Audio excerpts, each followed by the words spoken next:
إلهي مناجاتي إلهي بجاه الأنبياء والملائكة وبالأولياء جد لنا بالإجابات. الفاتحة إلى روح سيدنا وحبيبنا وشفيعنا رسول الله محمد بن عبد الله وعلى آله وأصحابه وأزواجه وذريته وأهل بيته أجمعين، خصوصا إلى روح سيدنا أحمد بن عيسى المهاجر والفقيه المقدم محمد بن علي وعلوي وجميع سادات علي وعلي وصول وفروئهم وإلى حضرة النبي محمد صلى الله عليه وسلم. الفاتحة. أعوذ بالله من الشيطان الرجيم. بسم الله الرحمن الرحيم. الحمد لله رب العالمين الرحمن الرحيم مالك يوم الدين. إياك نعبد وإياك نستعين. اهدنا الصراط المستقيم صراط الذين أنعمت عليهم غير المغضوب عليهم ولا الضالين. آمين. Assalamualaikum warahmatullahi wabarakatuh. Alhamdulillahi rabbil alamin. Allahumma salli wa sallim ala sayyidina Muhammadin wa ala alihi wa sahbihi ajma'in, amma ba'du. Subhanak la ilma lana illa ma 'allamtana innaka antal alimul hakim. Rabbi israh li sadri wa yassir li amri wahlul 'uqdatam min lisani yafqahu qawli wasaddid lisani wahdi qalbi bihaqqi sayidina Muhammadin sallallahu alaihi wa alihi wa barak wa sallam. Ya man huwa fi 'uluwihi kain, ya man huwa fi fi'li hamid, ya man huwa fi majdihi matin. Allahumma akrimna binuril fahmi wa akhrijna min zulumatil wahmi warzuqna fahman nabiyyin wa hifdzal mursalin wa ilhama malaikatil muqarrabin. Rabbana zidna ilman wa fahma wa aqla ya akramul akramin bihaqqi sayyidina Muhammadin khatamil anbiya'i wal mursalin ya rahman ya rahim. Wa sallallahu ala sayyidina Muhammadin wa ala alihi wa sahbihi wa barak wa sallam. Alhamdulillahi rabbil alamin. Yang sama-sama kami muliakan seluruh imam Masjid Al-Amin wal Habib Fauzi As-Sagaf wal Om Sam wa jami' Om Salim wa muadzin Ustaz Luqman wal hadirin hadirat. Wa insyaallah ini malam penutupan sementara, insyaallah ba'da hari raya Idul Fitri kita lanjutkan lagi. Dan malam ini memang tidak membaca kitab, saya diminta menjelaskan penutupan terkait juga durusun wa fawaid, pelajaran dan faedah-faedah dari peristiwa Al-Isra wal Mi'raj yang dikutip dari kitab As-Sirah Nabawiyah karya Dr. Ali Sollabi. Terlepas beliau di dalam beberapa pendapat ulama ahli sunnah wal jamaah masih banyak yang mengkritik, banyak juga yang menerima terkait masalah akidah beliau. Tapi kita ambil faedahnya saja, durus yang sangat baik beliau jelaskan di dalam kitab As-Sirah An-Nabawiyah beliau. Dan orangnya masih hidup sampai saat ini, sezaman dengan kita, termasuk salah satu ulama ahli sejarah Islam, terutama di bidang As-Sirah Nabawiyah, bernama Dr. Ali Sollabi. Asalnya dari Libya, ya. Tapi sekarang sudah pindah ke Qatar atau Abu Dhabi. Ya. Baik. Nah, beliau menjelaskan faedah dan pelajaran dari peristiwa Al-Isra wal Mi'raj itu sangat banyak. Tapi kita mengambil 5 saja. 5 poin penting terkait faedah dan pelajaran dari peristiwa Al-Isra wal Mi'raj. Yang pertama, kata beliau, Ad-Darsul Al-Awwal, pelajaran pertama yang bisa kita ambil dari peristiwa Al-Isra wal Mi'raj adalah ba'da kulli mihna minha. Sesudah masalah pasti ada anugerah. Sesudah ujian pasti ada anugerah. Itu kisah yang sesuai dengan latar belakang terjadinya peristiwa Al-Isra wal Mi'raj. Karena sebelum Allah Isra'kan Nabi dan Mi'rajkan Nabi, itu banyak mengalami banyak kesedihan, terutama yang kita ketahui 10 tahun awal. Ya, dakwah di kota Makkah itu mengalami banyak tantangan.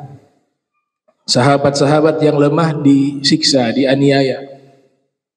Keluarga Nabi diboikot, ya. Embargo ekonomi, al-hisar al-iqtisadi selama 3 tahun. Dilarang interaksi dan juga jual beli dengan keluarga Nabi Bani Hashim. Sehingga mereka diisolasi di satu lembah namanya Syi'ib Abi Thalib atau Syi'ib Abdul Muttalib atau Syi'ib Bani Hashim. Mohon maaf, Syi'ib Bani Hashim atau Syi'ib Abi Thalib. Itu 3 tahun diboikot, diisolasi mereka bersama sahabat-sahabat, bersama Ahlul Bait selama 3 tahun. Setelah itu pada tahun 10 setelah kenabian, kerasulan, setelah kerasulan, jadi usia Nabi waktu dilantik jadi Rasul 40 tahun, berarti 10 tahun usianya 50. Wafat Sayyiduna Abu Thalib, paman beliau, fi am wahid, di tahun yang sama. Wafat juga istri beliau, Sayyidah Khadijah bintu Khuwailid. Kedua-duanya adalah tokoh yang membela dan juga mendukung dakwah Nabi, baik secara moral maupun material. Kedua-duanya juga adalah orang yang sangat dicintai oleh Rasulullah sallallahu alaihi wasallam. Nah, mereka wafat di tahun yang sama. Sebagian sejarawan Kil menyatakan bahwa yang wafat terlebih dahulu itu Sayyiduna Abu Thalib, kemudian disusul oleh Sayyidah Khadijah. Sebagian menyatakan yang wafat terlebih dahulu Sayyidah Khadijah, kemudian Sayyiduna Abu Thalib. Masih terjadi perbedaan pendapat. Tapi Ibnu Katsir mengambil pendapat, Al-Hafiz Ibnu Katsir yang lahir tahun 701 Hijriah, wafat 774 Hijriah, beliau mengambil pendapat bahwa yang wafat terlebih dahulu Sayyiduna Abu Thalib. Setelah itu disusul oleh Sayyidah Khadijah. Antara waktu wafatnya Sayyiduna Abu Thalib dengan Sayyidah Khadijah itu pun masih terjadi banyak pendapat, silang pendapat di kalangan para ahli sejarah Islam. Ada yang menyatakan lebih dari 3 hari. Ada yang menyatakan jaraknya 3 hari. Sayyidina Abu Thalib wafat 3 hari, berikutnya Sayyidah Khadijah. Ada juga yang berpendapat 5 hari. Ada juga yang berpendapat 30 hari. Tapi Al-Imam Al-Hafiz Ibnu Katsir memilih pendapat 3 hari. Jadi Sayyiduna Abu Thalib wafat, 3 hari berikutnya Sayyidah Khadijah wafat. Nah, ketika kedua-duanya wafat, disitulah Nabi sebagai manusia, makna manusia di sini memiliki al-a'rad al-basyariyah. Rasulullah manusia tapi bukan manusia biasa. Tapi sifat kemanusiaan itu ada, di mana orang yang dicintai meninggal dunia, beliau merasakan kesedihan. Maka dari sinilah para ahli sejarah biasa menamakan Amul Huzn, tahun kesedihan, sebab 2 orang yang sangat dicintai oleh Rasul wafat di tahun yang sama dan hanya berbeda 3 hari. Dari wafatnya Sayyiduna Abu Thalib, kemudian Sayyidah Khadijah. Nah, ini semua fase-fase Nabi dalam sejarah mengalami tantangan dan kesulitan dalam tanda kutip kesedihan, maka Allah hibur setelah itu. Allah hibur dengan apa? Memperjalankan Nabi jalan-jalan tamasya. Tapi tamasyanya bukan tamasya yang biasa. Ya, Allah ingin menunjukkan kebesarannya kepada Nabi Muhammad sallallahu alaihi wasallam, dan Allah ingin menghibur hati Nabi Muhammad sallallahu alaihi wasallam. Makanya di surat Al-Isra, subhanalladzi asra bi'abdihi laila minal masjidil haram ilal masjidil aqsa alladzi barakna haulahu linuriyahu min ayatina. Lam ta'lil, alasan dari peristiwa Isra itu untuk kami memperlihatkan. Linuriyahu min ayatina, tanda-tanda kebesaran kami. Di surat An-Najm Allah Ta'ala berfirman, laqad ra'a min ayati rabbihil kubra. Sungguh dia melihat tanda-tanda besar Allah Al-Kubra, yang sangat besar. Nah, ini menjadi hikmah pertama atau ad-darsul al-awwal, pelajaran pertama. Kita sebagai manusia ketika hidup di dunia pasti mengalami fase masalah, ujian. Tapi kita harus yakin setelah itu pasti ada anugerah yang Allah berikan. Al-imtihan ba'da kulli mihna minha. Setiap ada ujian, setelahnya ada anugerah. Itu pelajaran pertama yang bisa kita petik dari peristiwa Al-Isra wal Mi'raj. Kemudian yang kedua, tasfiyatul mu'minin.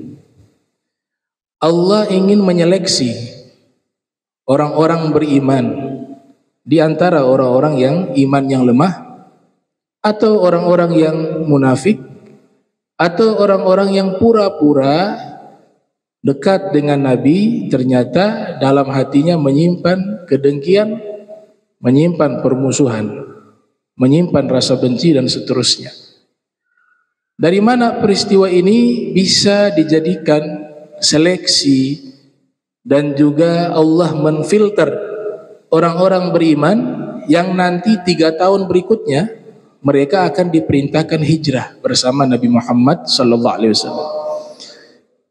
Jadi seakan-akan Allah ingin menjadikan orang-orang yang ikut hijrah bersama Rasul dari Makkah menuju ke Madinah adalah orang-orang yang memiliki keimanan yang sangat kuat. Orang-orang yang terpilih. Tidak cukup hanya sekedar menyatakan 2 kalimat syahadat, tapi ada pembuktian iman itu dengan perbuatannya. Maka Allah perintahkan Rasul setelah peristiwa Al-Isra wal Mi'raj, sebenarnya itu peristiwa tidak ada yang tahu. Makanya disengaja dipilih waktu malam agar perjalanan ini sifatnya rahasia. Kalau memang ingin ditunjukkan, tidak jalan Al-Isra ini tidak diperjalankan di malam hari, di siang hari biar orang-orang kafir lihat saja. Tapi tidak, sengaja dipilih waktu malam karena ini perjalanan sifatnya privasi, rahasia. Tapi Allah Ta'ala yang perintahkan Nabi untuk menceritakan. Allah yang perintahkan, padahal tidak ada yang tahu. Tapi yang diperintahkan ini menceritakan hanya peristiwa Al-Isra, bukan peristiwa Mi'raj.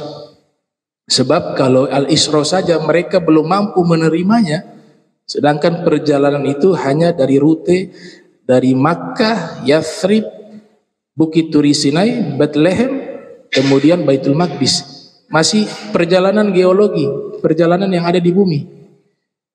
Maka tidak perlu cerita Mi'raj. Kalau Mi'raj lebih dahsyat dari Isra, karena sudah berbicara perjalanan langit. Maka Allah Ta'ala perintahkan Rasul menyampaikan kepada mereka, mengkisahkan kepada mereka peristiwa Al-Isra. Kalau Al-Isra saja mereka tidak percaya, maka bagaimana mungkin mereka bisa percaya kepada peristiwa Mi'raj? Maka Allah perintahkan, pertama kali Nabi ceritakan itu kepada siapa? Kepada orang-orang beriman, orang-orang yang sudah memeluk agama Islam. Ternyata banyak yang menolak itu. Ada yang ragu, ada yang keluar dari agama Islam, ada juga yang percaya, tetap meyakini, seperti Sayyidina Abu Bakar Siddiq. Beliau mengatakan, au kama qala, ya, lau ab'ad min dzalika la usaddiquh. Kalau Nabi sampaikan yang lebih dahsyat daripada Isra wal Mi'raj, saya percaya, kata Sayyidina Abu Bakar Siddiq. Sebab itulah disebut As-Siddiq, orang yang membenarkan apa yang disampaikan oleh Nabi Muhammad sallallahu alaihi wasallam. Tapi yang lain banyak yang keluar dari Islam, banyak yang mengingkari. Bersamaan juga Nabi sampaikan kepada orang-orang musyrik, orang-orang kafir Quraisy, yang mereka mengatakan fa innahu majnun, dia orang gila. Masa dan waktu setengah malam itu dari Makkah ke Baitul Maqdis, kemudian kembali lagi ke Makkah. Diingkari itu. Padahal ini adalah bentuk apa? Sengaja Allah perintahkan Nabi ceritakan kepada orang kafir maupun kepada orang Islam, untuk Allah seleksi mana di antara mereka yang punya keimanan yang kuat kepada Nabi, percaya tidak kepada Nabi. Wa jami'u ma ja'a bihi rasulu fa haqquhu taslimu wal qabulu. Ya, apa yang dibawa oleh Nabi Muhammad maka wajib diterima.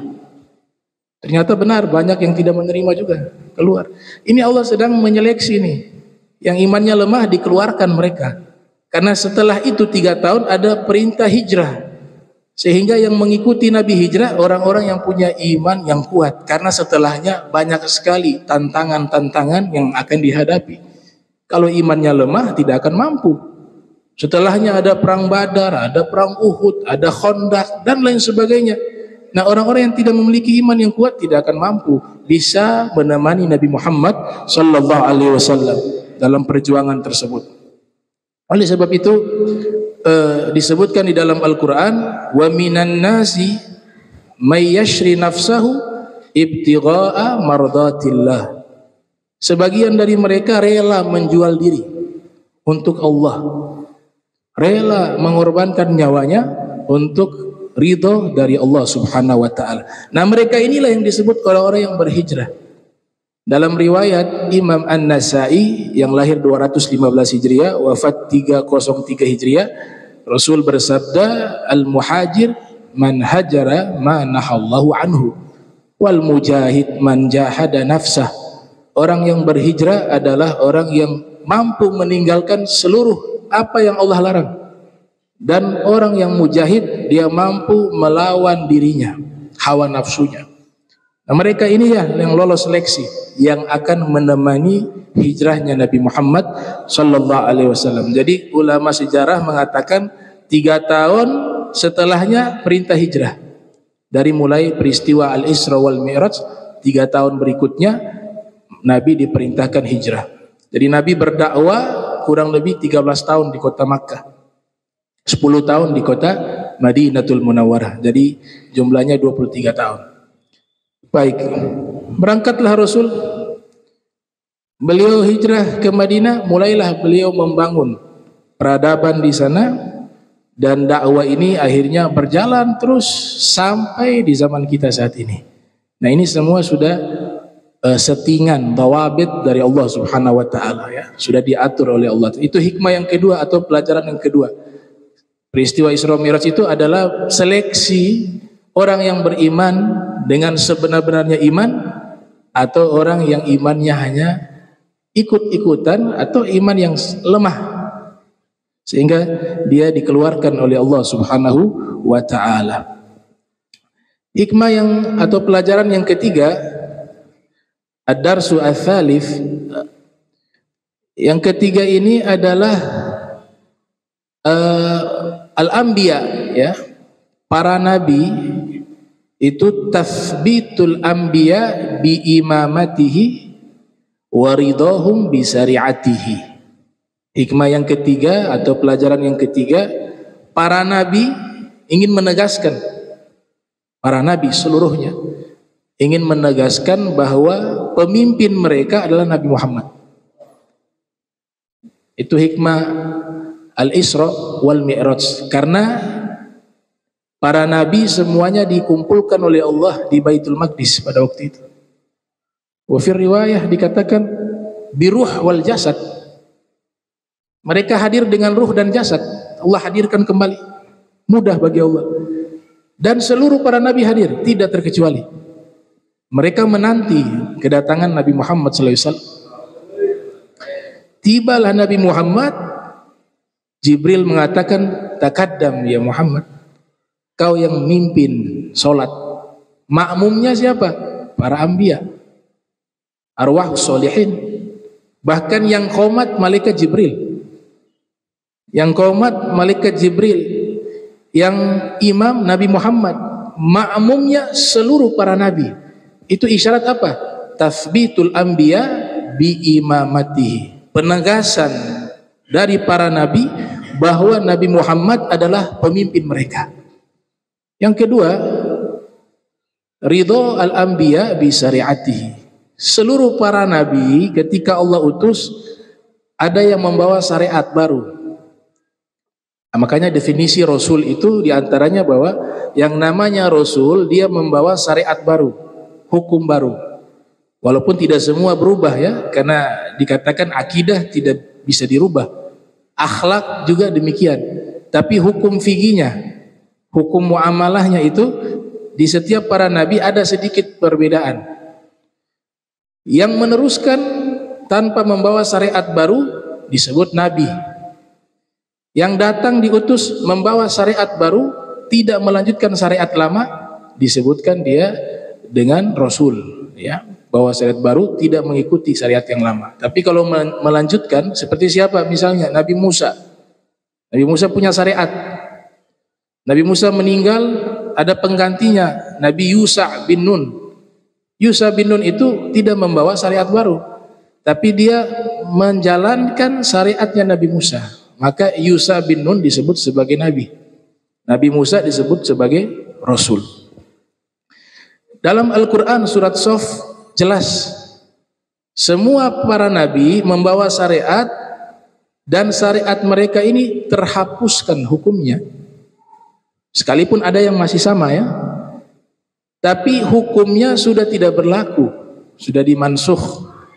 Sebab Nabi Muhammad SAW ketika sudah diutus membawa syariat beliau itu sudah mencakup seluruh syariat para nabi terdahulu, dan yang wajib diikuti adalah syariat Nabi Muhammad SAW.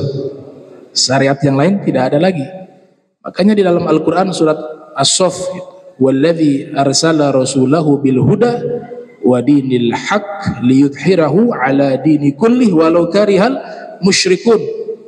Dia Allah mengutus ya seorang rasul membawa petunjuk bil huda wa dinil haq, dan agama yang benar, agama Islam, liyudhhirahu ala dini kullih, untuk menghapus semua hukum agama terdahulu yang dibawa oleh para nabi dan para rasul. Ini jelas ayatnya.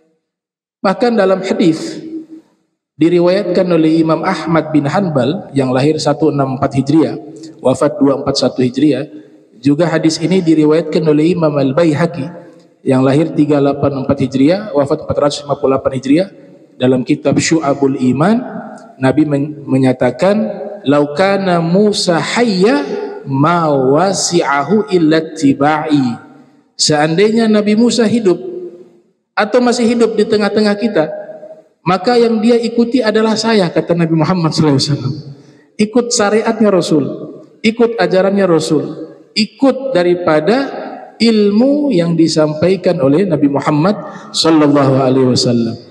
Jadi luar biasa agama Islam, dia menyempurnakan dan dia mengganti seluruh hukum yang pernah Allah Ta'ala terapkan lewat perantara para nabi dan para rasul, tergantikan dengan adanya Nabi Muhammad SAW.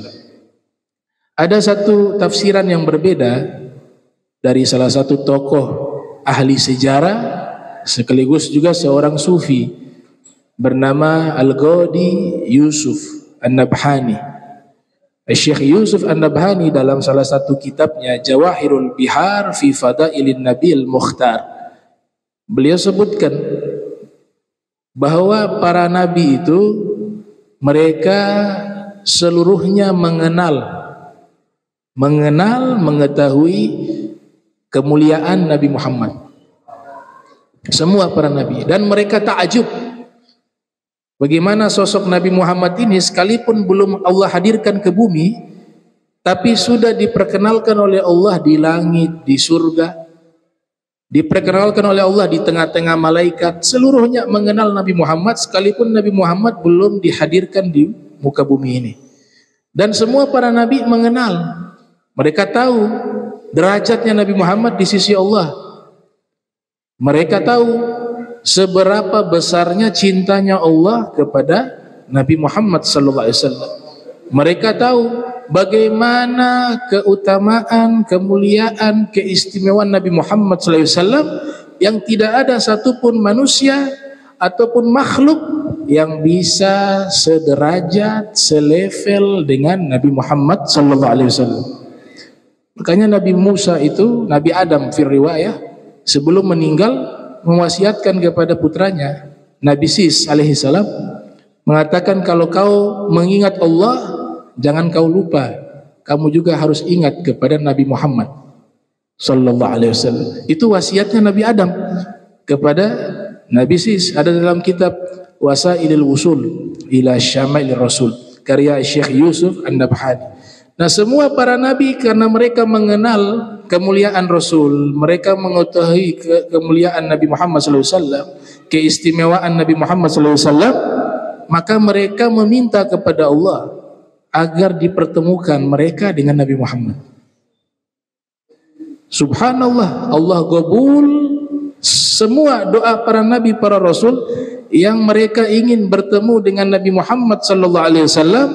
Allah ijabah doa mereka itu lewat peristiwa Al-Isra wal Mi'raj. Karena di peristiwa Al-Isra Allah hadirkan mereka di Baitul Maqdis, kemudian Allah pertemukan mereka dengan Nabi Muhammad sallallahu alaihi wasallam.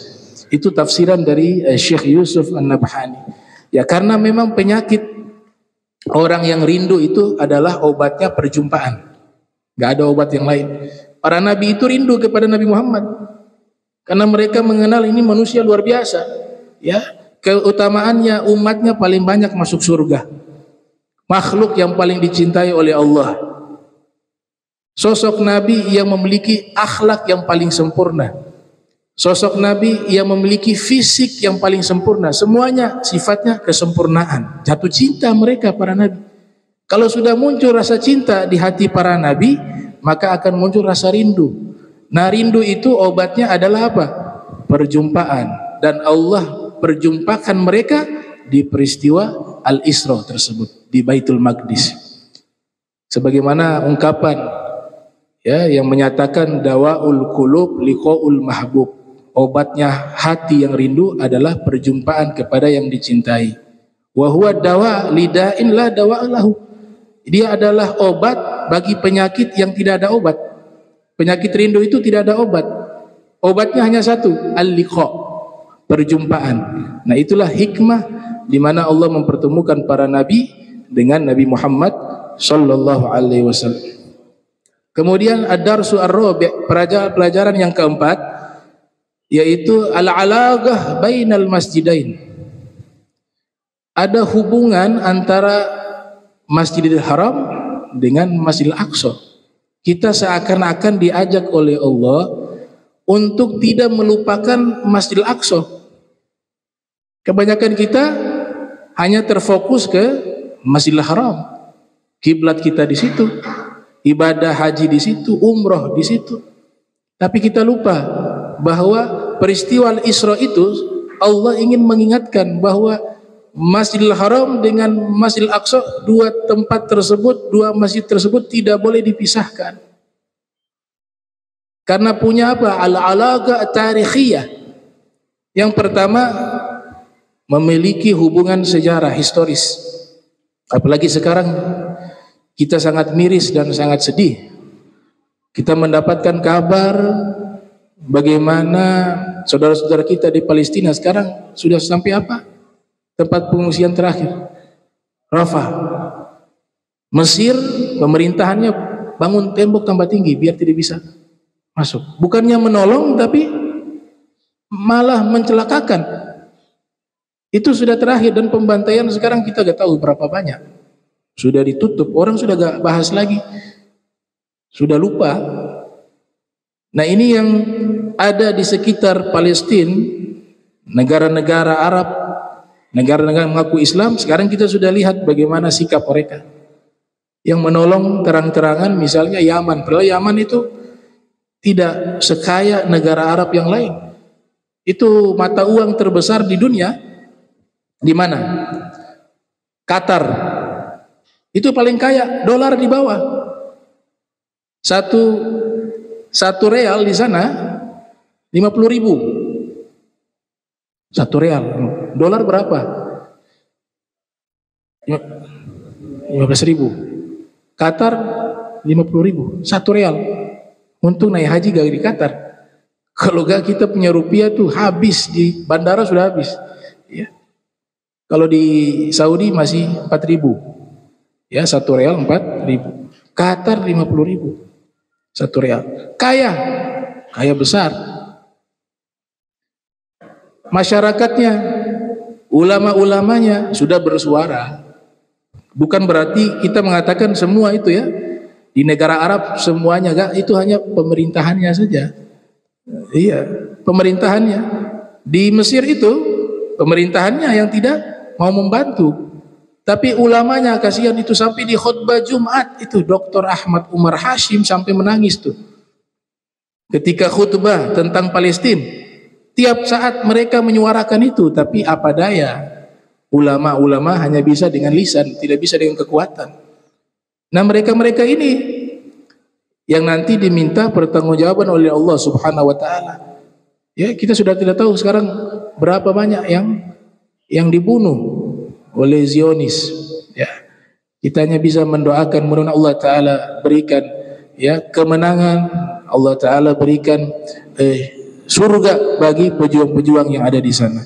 Maka Isra itu sebenarnya mengingatkan bahwa Masjidil Haram dengan Masjidil Aqsa punya hubungan.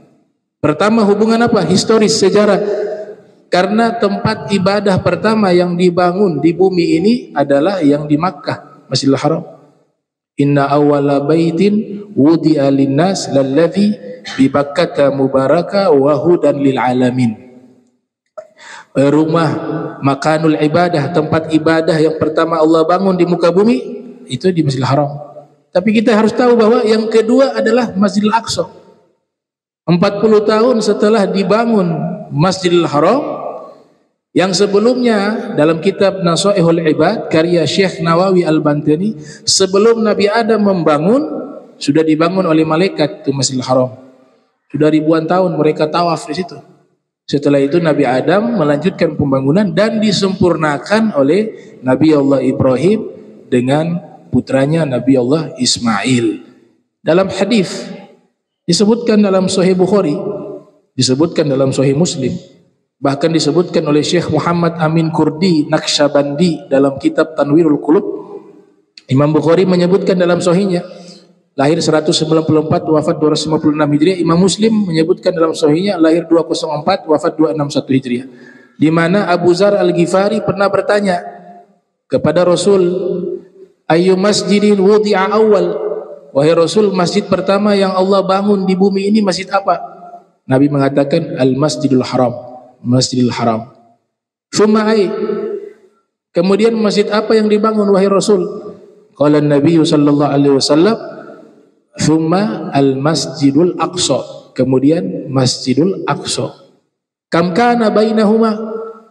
Ditanya lagi Rasul, berapa jarak pembangunan antara Masjidil Haram dengan Masjidil Aqsa? Qala Nabi arba'una sanatan, 40 tahun. Apa maknanya? Apa pengertian yang 40 tahun? Diterangkan oleh Al-Hafiz Ibnu Hajar Al-Asqalani yang lahir tahun 773 Hijriah, wafat 852 Hijriah. Di dalam kitab Fathul Bari, beliau mengatakan bahwa setelah Nabi Adam membangun Masjidil Haram, anak turunannya ya 40 tahun berikutnya hijrah ke Baitul Maqdis. Kemudian perintah Nabi Adam untuk membangun masjid di sana. Jadi anak turunannya Nabi Adam yang membangun masjid atau Baitul Maqdis atau Masjidil Aqsa di Palestina. Setelah itu disempurnakan oleh nabi-nabi setelahnya seperti Nabi Sulaiman alaihissalam, ya. Itu disempurnakan. Tapi pembangunan awalnya sudah ada sejak zaman Nabi Adam. Nabi Adam masih hidup, kata Al-Hafiz Ibnu Katsir, beliau menyaksikan anaknya, cucunya, cicitnya, semuanya itu 400.000 orang. Ya, karena usianya cukup panjang sehingga bisa menyaksikan anak turunannya itu sebanyak 400.000 orang. Di antara mereka hijrah ke Palestina. Kemudian mereka membangun masjid di sana. Itulah yang disebut Al-Masjidil Aqsa, dan yang dimaksud oleh Nabi 40 tahun yaitu pembangunannya yang dibangun oleh anak-anak Nabi Adam, anak cucunya Nabi Adam alaihissalam. Kemudian juga hubungan antara Masjidil Haram dengan Masjidil Aqsa yaitu masalah kiblat. Bahwa kita umat Islam di fase awal di masa Rasul, kiblatnya itu ketika sholat menghadap ke Baitul Maqdis, ke Masjidil Aqsa. Situ ada namanya Al-Masjid Al-Qibli, Masjid Kiblat. Menghadap selama 17 bulan 3 hari. Ya, sebagaimana keterangan dalam kitab Madza fi Sya'ban karya Abu Ya Said Muhammad Ibn Alwi Al-Maliki.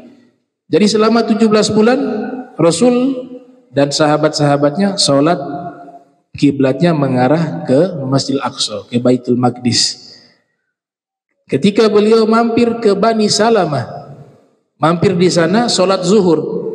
Di 2 rakaat pertama beliau menghadap ke Baitul Maqdis, kemudian ada perintah yang Allah Ta'ala perintahkan untuk mengalihkan atau merubah arah kiblat ke Ka'bah. Karena kalau menghadap ke Baitul Maqdis ketika posisi di Madinah, maka dia membelakangi Ka'bah. Ketika menghadap ke Ka'bah, dia membelakangi Baitul Maqdis. Di Makkah Nabi sholatnya mencari arah yang sejajar dengan Ka'bah sekaligus Baitul Maqdis. Tapi ketika di Madinah, hal itu sudah tidak bisa dilakukan. Maka Nabi punya keinginan agar arah kiblat itu ke Ka'bah.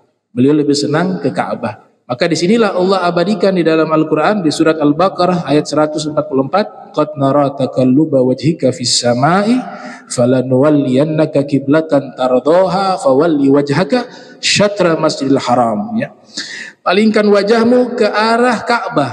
Kata masjid di situ maknanya Ka'bah. Kiblat yang kamu tardaha, yang kamu suka. Jadi Nabi suka kiblatnya menghadap ke Ka'bah. Ini hubungan sejarah antara Masjidil Haram dengan Masjidil Aqsa, dan juga ada hubungan masalah arah kiblat sholat. Sekarang tempat itu dijadikan Masjid Kiblatain, Masjid 2 kiblat. Itu tempatnya Bani Salamah. Rasul sholat di situ, sholat zuhur 2 rakaat menghadap ke Baitul Maqdis, 2 rakaat menghadap ke Ka'bah. Kemudian hubungan Masjidil Haram dengan Masjidil Aqsa adalah afdaliyah, masjid paling terbaik di dunia yang memiliki keistimewaan. Semua masjid ini sama, keistimewaannya sama. Masjid Al-Amin dengan Masjid Muhajirin Faljau 1 sama, masjid yang di Bastion sama semua. Tapi 3 masjid ini dikecualikan oleh Allah Ta'ala. Yang pertama Masjidil Haram. Masjidil Haram itu diantara keistimewaan gak ada waktu larangan untuk kita sholat. Mau sholat ba'da asar boleh. Bahkan ulama mengatakan dia niat ba'diyah asar sah. Ya, ba'diyah subuh juga boleh. Kalau Masjid Nabawi masih sama dengan masalah larangan sholat, masih berlaku ya. Tapi kalau Masjidil Haram tidak. Dan ini 3 keistimewaan. Masjidil Aqsa disebut oleh Nabi masjid istimewa juga.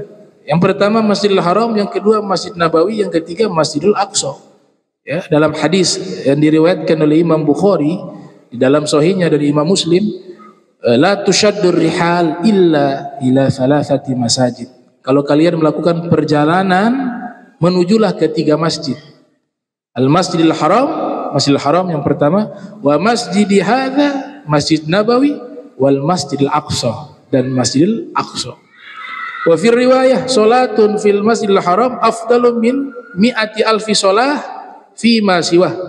Sekali solat di Masjidil Haram itu seperti 100.000 kali solat di masjid yang lain. Wa salatun fi masjidi hadza afdalu min alfi salatin fi ma siwah illa al-Masjid al-Haram. Dan satu kali solat di masjid Nabi itu lebih afdol 1000 kali solat di masjid yang lain. Wa solatun fi baitil maqdis afdalu min 500 solah fi ma siwa. Dan sekali solat di Baitul Maqdis, di Masjidil Aqsa itu seperti 500 kali solat di masjid yang lain. Nah, 3 masjid ini saja yang memiliki keistimewaan secara khusus. Selebihnya tuh masjid itu sama keistimewaannya, kecuali 3 tempat tersebut. Kemudian yang berikut ya, pelajaran yang kelima ya. Yang kelima tadi, yang pertama apa tadi? Darsul awal pelajaran pertama, darsul awal itu Allah ingin apa? Setelah kesulitan dikasih anugerah. Yang kedua tadi tasfiyah, seleksi orang-orang yang beriman, tasfiyatul mu'minin. Kemudian yang ketiga itu tentang perjumpaan para nabi ya, ridhonya para nabi dengan syariat Nabi Muhammad, dan juga penetapan para anbiya seluruhnya bahwa Nabi Muhammad adalah pemimpin mereka. Dan yang keempat tadi hubungan antara 2 masjid tersebut. Yang kelima ini baru masuk ahammiyah as-shalah, pentingnya solat 5 waktu. Ya, ahammiyah as-shalah atau pentingnya, urgensinya solat. Sebab ya solat gak bisa dipisahkan dengan peristiwa al-Isra wal Mi'raj. Karena perintah solat itu ya dibukukan, diwajibkan itu di saat peristiwa tersebut, solat 5 waktu. Sehingga selalu berbicara Isra Mi'raj memang tidak bisa lepas dari perintah solat 5 waktu. Dalam Al-Quran jelas bahwa kita diperintahkan menjaga solat tersebut. Hafidhu ala sholawati wa sholatil wusta wa qumu lillahi qanitin. Jagalah kalian solat 5 waktu dan solat yang pertengahan. Solat pertengahan ada yang menafsirkan solat asar, ada yang menafsirkan solat fajar, solat subuh. Dalam riwayat ini sebenarnya tidak disebutkan dalam hadis secara utuh ya. Teksnya itu dipisah-pisah riwayatnya, kemudian ulama ada yang menyimpulkan seakan-akan menjadi satu riwayat hadis utuh dari Nabi, yaitu apa? As-sholatu imaduddin. Faman agamaha faqad agamaddin wa man hadamaha faqad hadamaddin. Salat adalah tiang agama. Siapa yang mendirikan salat, maka dia sudah mendirikan tiang agama tersebut. Dan siapa yang menghancurkan, maka dia telah menghancurkan agama. Sebenarnya bukan agama hancur karena dia tidak salat ya.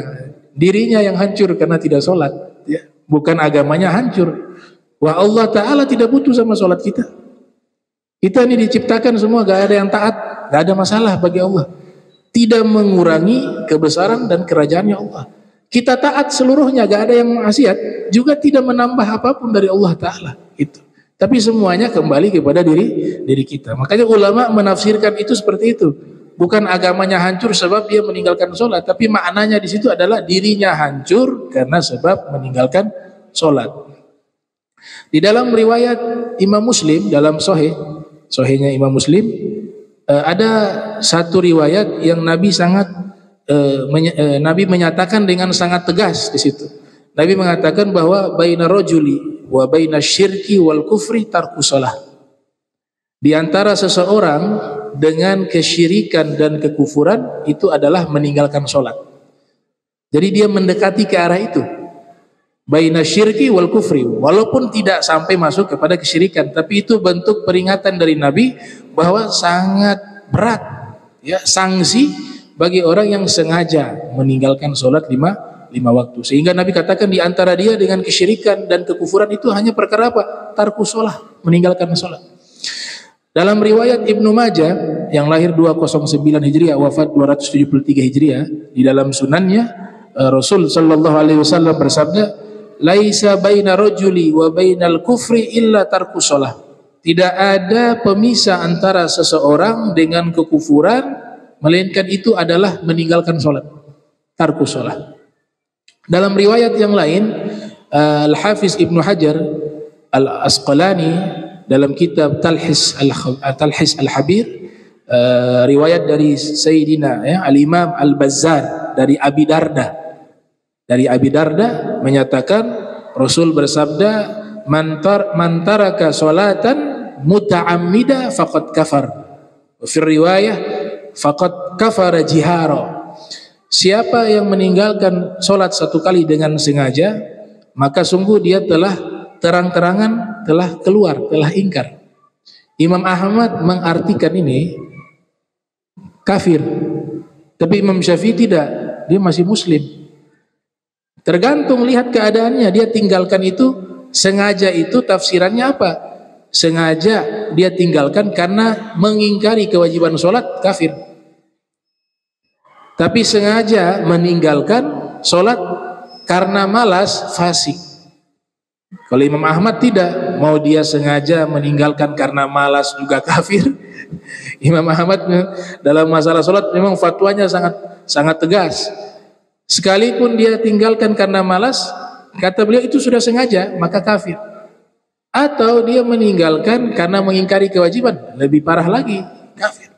Makanya terjadi perdebatan, dan ini didokumentasikan oleh Al-Imam Tajrid As-Subki yang lahir tahun 727 Hijriah, wafat 771 Hijriah, dalam kitab Tabaqat Asy-Syafi'atil Kubra. Di situ diceritakan munaqasyah bainal Imam Syafi'i wal Imam Ahmad. Terjadi dialog antara Imam Syafi'i dengan Imam Ahmad terkait masalah solat tadi, meninggalkan dengan sengaja. Kata Imam Syafi'i, wahai Imam Ahmad, kau mengatakan orang kalau meninggalkan solat dia langsung kafir, irtaddah, dia al-khuruj an dini, keluar dari agamanya.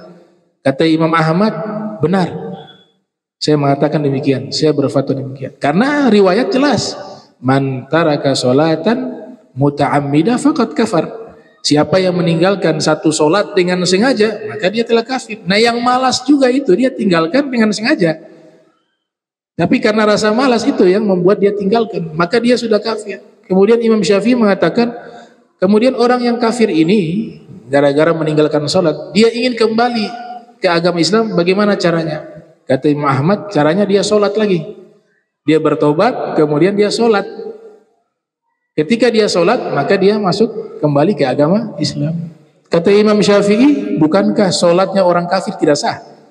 Ya. Orang kafir kalau solat tidak sah. Nah, lantas bagaimana dengan solat dia kembali ke agama Islam? Lah kau berfatwa orang yang meninggalkan solat itu kafir, maka otomatis ketika dia solat pun tidak sah. Sebenarnya itu kritikan dari Imam Syafi'i bahwa maknanya di situ bukan orang ketika meninggalkan solat langsung kafir. Lihat orang ini dia tinggalkan karena apa? Kalau ditanya karena malas, dosa besar. Kemudian kalau ditanya karena apa? Karena meyakini solat tidak wajib, dia kafir. Begitu. Itu rincian daripada Imam Syafi'i. Kemudian surat Al-Isra. Surat Al-Isra ini memiliki 3 nama. Di mushaf yang lain disebut surat Bani Israel. Di mushaf yang lain disebut surat Al-Isra. Ada juga ulama menamakan surat Subhan. Ya, karena diawali dengan lafaz tasbih, subhanalladzi asra bi 'abdihi ila akhir ayat. Nah, surat Al-Isra ini termasuk surat Makkiyah. Surat Makkiyah. Surat Makkiyah ini ta'ani bi syu'unid din wal aqidah wal wahdaniyah. Isinya surat Al-Isra itu 3 substansinya.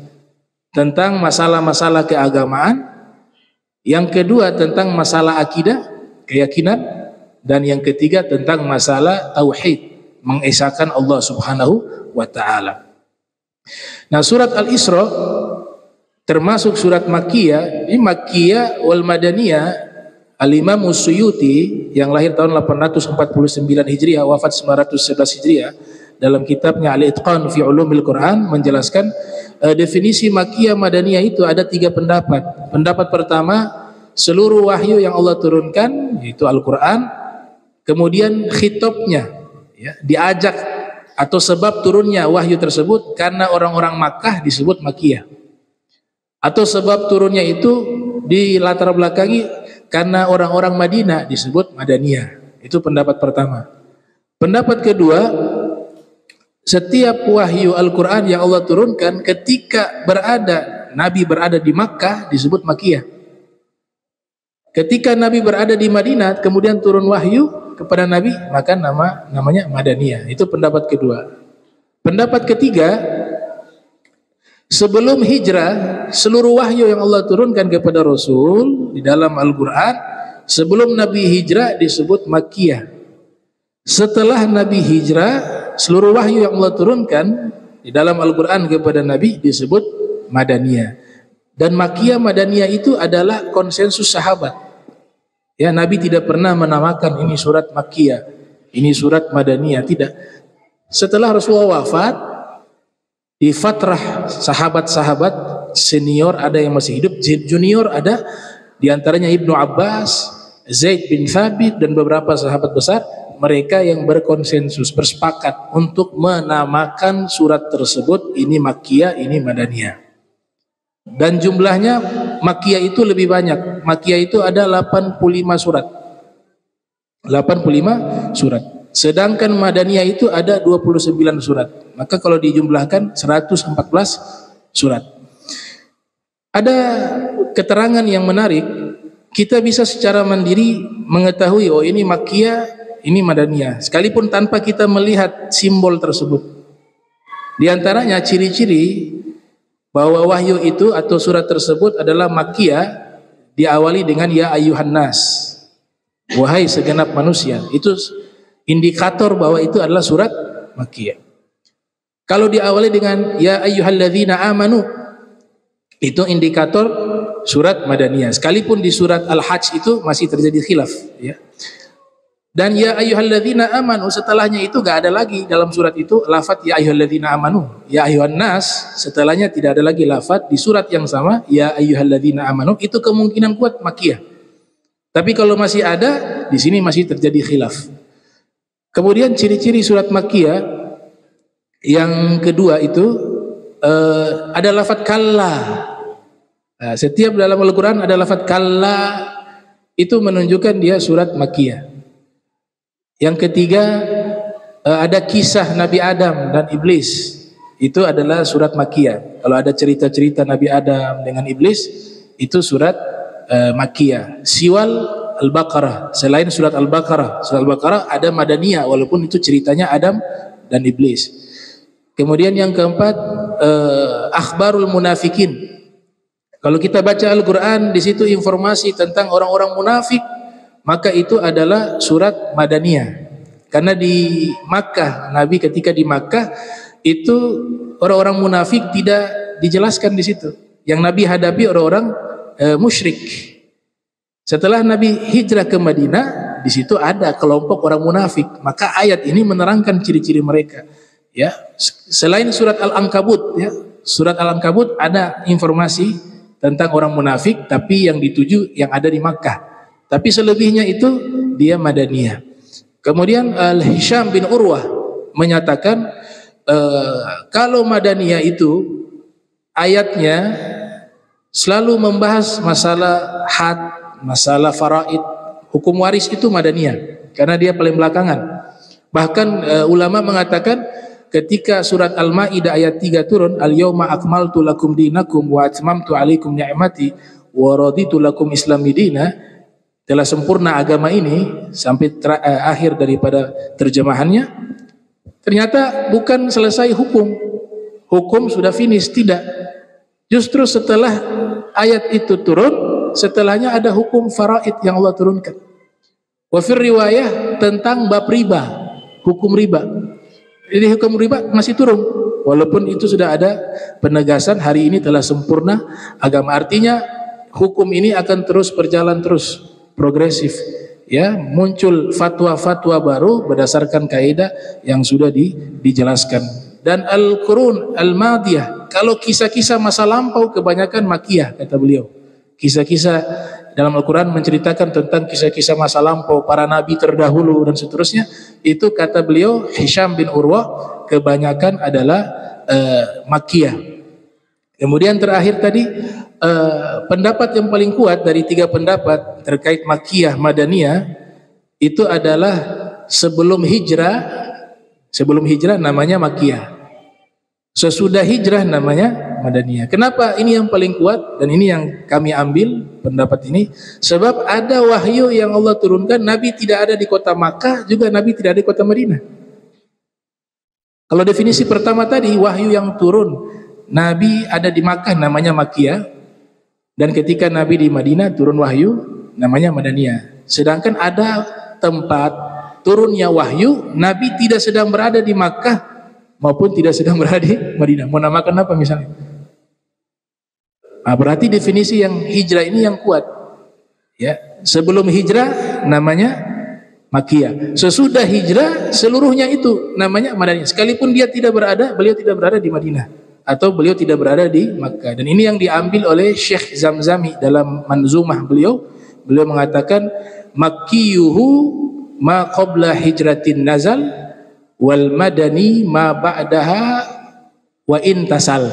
Yang namanya Makkiyah yaitu sebelum Nabi hijrah wahyu itu turun, dan yang namanya Madaniyah setelah hijrahnya Nabi Muhammad sallallahu alaihi wasallam. Nah, ini mungkin beberapa pelajaran yang bisa kita petik dari peristiwa Al-Isra wal Mi'raj. Mudah-mudahan kita semua diberikan panjang umur, sehat afiat, dan bisa bertemu lagi selepas hari raya Idul Fitri. Amin ya rabbal alamin. Allah sembuhkan yang sakit, Allah lunasi yang berhutang, Allah mudahkan semua urusannya di dunia maupun di akhirat, diampunkan semua dosa kita, diwafatkan dalam keadaan husnul khatimah setelah panjang umur, sehat wal afiat. Amin ya rabbal alamin. Allahumma jam'ana hadza jam'a marhuma wa tafarraqan bari tafarruqan ma'suma wa la tajal minna wa la minna shikila mahruma. Subhanaka bihamdika asyhadu an la ilaha illa anta astaghfiruka wa atubu ilaih. Wa sallallahu sayyidina Muhammad wa ala alihi wa sahbihi wa barik wa sallam wa lafu minkum. Wassalamu alaikum warahmatullahi wabarakatuh.